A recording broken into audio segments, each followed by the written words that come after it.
Bu xanımın saçlarını bir ay olar da xanım. Deməli, biz xanım qaradan çıxartmışdıq bir il önce.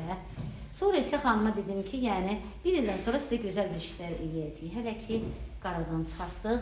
Sonra isə xanım bir ay olar ki, gəldi biz xanıma. Baxın, ambre balyaj tətbiq eləmişik, çox sıx-sıx düzürük balyajları. Ağlar da çıxanda narahat eləmir. İndi əsas məsələyə keçək ki, xanımda dib boyası. Baxın, xanıma bugün dib boyası elədik. Çəkil xanım, dib boyasına yaxınlaş.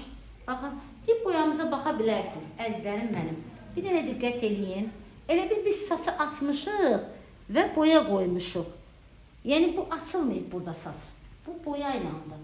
Dibi də çox gözəl, mükəmməl olur. Bizim öz müştərilərimizin həmişə gələndə dibi, saçın yaxşı olanda biz onu gözəl də aça bilirik və zəif dozalarla aça bilirik. Və saç da sağlam qalır. Baxın, bu xanım bizim müştərimiz həmişə gələn olduğu üçün saçlar ipək kimi görürsünüz gözəlliyi.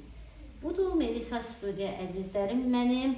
Unutmayın ki, Melisa Studiyada gözəl işlər sizi gözləyir. Gələsi olsa çox sevinəcəksiniz. Tam əminliklə deyirəm mən bunu.